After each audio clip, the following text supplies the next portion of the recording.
மனிதனுக்குள் இருக்கக்கூடிய முகங்கள் மறைக்கப்பட்டு எவன் மனிதனாகப் போகின்றானோ அவன்தான் லட்சத்தில் ஒருவன் மனிதன். இந்த பல முகங்களை தூக்கி எறிந்து விட்டு மனித முகமாக மாறி இதயத்தில் இறைவனை வைக்க வேண்டும்னா விலங்கு குணங்களிலிருந்து விடுபட்டு மனித பண்போடு நடப்பவன் தான் மனிதன். அந்த மனம் மலர வேண்டும். அரிது அரிது மானிடராய் பிறத்தல் அரிது. மானிடன் என்பவன் யார்? எந்த உயிருக்கும் தீங்கு நினைக்காது எல்லா உயிர்களையும் தம்முயிர் போல் நினைப்பவன் மனிதன். பாலும் தெளிதேனும் பாகும் பருப்பும் இவை நாளும் கடந்துனக்கு நான் தருவேன் கோலம் செய்துங்கக் கரிமுகத்து தூமணியே நீ எனக்கு சங்கத்தமிழ் மூன்றும் தா. ஆன்மீக அன்பர்கள் அனைவருக்கும் அன்பு வணக்கம். நம்ம ஆனந்த ஆரம்பத்தை பொறுத்த வரைக்கும் நிறைய பேர் குறிப்பாக அருள் நேரம்னாலே நாங்கள் பயணப்படுகின்ற போது, எங்களை பார்க்கின்ற போது, தொலைபேசியிலே நேரிலே இந்த அதிகாலை அந்த ஒரு கிட்டத்தட்ட ஒரு அரை மணி நேரத்திற்கு மேலாக எங்கள் இதயம் இளைப்பாறுவது அருள் நேரத்தில்னு பதிவு செய்கிறாங்க. அதற்கு காரணம் ஒரே ஒருவர் தான். யார்? நேயர்களாகிய நீங்களே. நேயர்களாகிய நீங்கள்.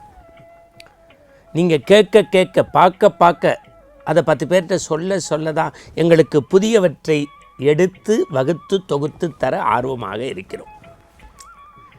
இந்த வெற்றி என்பது தனிமனித வெற்றி அல்ல, நாம் அனைவருக்குமான கூட்டு வெற்றி. இப்போ இப்படி வச்சுக்கோங்களேன், மனதை தெய்வமாக்கக்கூடிய ஒரு செயலை இன்றைக்கு சிந்திக்க போகிறோம். நம்ம ராமாயணம் பற்றி பார்க்குறோம், பாரதம் பற்றி பார்க்குறோம், பகவத்கீதை பார்க்குறோம், கேள்வி பதில் பார்க்குறோம், ஞானிகளுடைய வரலாறு பார்க்குறோம். ஆழமான செய்திகளை அழகான சிந்தனை வடிவமாக சில சமயம் நாம் தொகுத்து தருகின்றோம். மனிதனுக்குள் எத்தனை முகம், அந்த முகங்களை தூக்கி எறிந்து மனிதனுக்குள் எத்தனை முகம், அந்த முகங்களை தூக்கி எறிந்து ஒரு முகமாக்கி இறைவனை இதயத்தில் வைப்போம். இப்படி தான் அந்த செய்தி தொடங்குகிறது. இப்போ தேளை பார்த்தா என்ன சொல்லுவோம் நம்ம? தேள் கொட்டுதும்போம். பாம்பு பார்த்தா படம் எடுத்து கொத்தும். நாய் பார்த்தா குறைக்கும். இவ்வளவு தன்மை விலங்குகிட்ட இருக்குது. நாய்க்கு ஒரு குணம், நரிக்கு ஒரு குணம், தேளுக்கு ஒரு குணம், பாம்புக்கு ஒரு குணம், விலங்குகளுக்கு. இதெல்லாம் பார்த்தோன்னு கண்டுபிடிச்சிடலாம். மனுஷனை அவன் நாயாக இருக்கான், நரியாக இருக்கான், பாம்பாக இருக்கான், எல்லாமா இருக்கான்.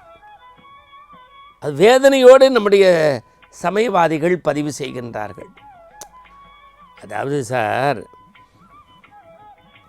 திருவெற்றியூர்னு தமிழ்நாட்டினுடைய தலைநகரம் சென்னையில் திருவெற்றியூர்னு ஒரு ஊர் இருக்குது. அங்கே நெல்லிக்காய் பண்டார தெரு அப்படிங்கிற இடத்துல ஒரு சித்தர் வீடு இருந்தது. நெல்லிக்காய் பண்டார தெரு ஒரு சித்தர் வீடு இருந்தது. அவர் வாசையில் இருக்க திண்ணையில் இப்படி இப்படி இப்படி இப்படி சாஞ்சு உக்காந்துக்கிட்டு அப்படி போகிற மனிதர்களை பார்த்து பாம்பு போகிறான், பல்லி போகிறான், ஓனாம் போகிறான், நாய் போகிறான், நரி போகிறான், யானை போகிறான், இப்படி சொல்லிக்கிட்டே இருக்கார். ஒரு ஆள் போனார், இதோ மனிதன் போகின்றான், இதோ மனிதன் போகின்றான், அப்படி கைத்தட்டி கூப்பிட்டுருக்காரு. எல்லாரும் பார்த்தாங்க, யாருடான்னு. யார் தெரியுமா? பசித்திரு, தனித்திரு, விழித்திரு, ஜீவகாருண்யத்தை இந்த மண்ணிலே சொல்லி அருப்பெரும் ஜோதி அருப்பெரும் ஜோதி தனிப்பெரும் கருணை அருப்பெரும் ஜோதி என்று வாடிய பயிரை கண்டபோதெல்லாம் வாடிய வள்ளல் பெருமானை பார்த்து அந்த நெல்லிக்காய் சித்தர் வீதியிலே போகின்ற போது மனிதன் போகின்றான். அப்படின்னா என்னார்? மனிதனுக்குள் இருக்கக்கூடிய முகங்கள் மறைக்கப்பட்டு எவன் மனிதனாகப் போகின்றானோ அவன்தான் லட்சத்தில் ஒருவன் மனிதன். இந்த பல முகங்களை தூக்கி எறிந்து விட்டு மனித முகமாக மாறி இதயத்தில் இறைவனை வைக்க வேண்டும். நான் ஒரு செய்தி சொல்கிறேன். கிரேக்க ஞானி ஒருத்தங்க எழுதுகிறான், பகல் நேரத்தில் ஒருவன் அரிக்கலாம்பு விளக்க எடுத்துக்கிட்டு அப்படியே தெருவுள்ள வரான். எதிரிலே படுகின்றவன் ஞானியை பார்த்து என்ன பண்ணுறேங்கிறான்? மனிதர்களை தேடிக்கொண்டிருக்கிறேன்கிறான். எவ்வளோ பெரிய சிந்தனை! நான் உங்களிடத்தில் கேட்கின்றேன், அருள் கூர்ந்து நம்ம கண்ணு பார்க்குது, வாய் பேசுது, மூக்கு சுவாசிக்குது, வாசத்தை உணருது, காது கேட்குது. நம்ம கண் இருக்கிறதுனால, காது இருக்கிறதுனால, வாயில் பேசுகிறதுனால, கையில் எழுதுறதுனால, காலால் நடக்கிறதுனால மனுஷன் இல்லை. விலங்கு குணங்களிலிருந்து விடுபட்டு மனித பண்போடு நடப்பவன்தான் மனிதன். அந்த மனம் மலர வேண்டும். அரிது அரிது மானிடராய் பிறத்தல் அரிது.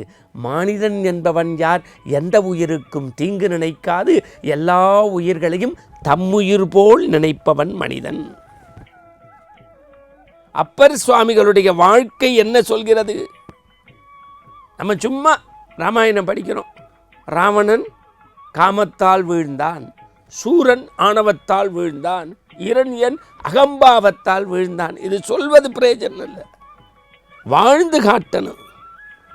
சார் இப்படி சொல்கிறேனே, ஒரு வழிப்போக்கன் போனான், ஒரு ஆமையை பிடிச்சிட்டான், வீட்டுக்கு கொண்டு வந்த ஆமை.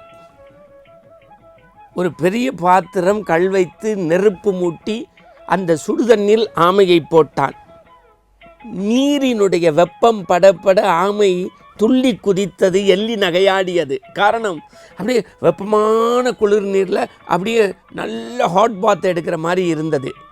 நேரம் செல்ல செல்ல செல்ல செல்ல செல்ல செல்ல இந்த மகிழ்ச்சியும் இந்த ஆசையும் அடிந்து ஆமை ஒளிந்து ஆமை இறைச்சியாக கரியாக மாறியது. ஆமையின் ஆசையே அதனுடைய உயிரை பறித்ததைப் போல, ஆமையின் ஆசையே உயிரை பறித்ததைப் போல மனிதனின் ஆசை நம்மை பறிக்கும்.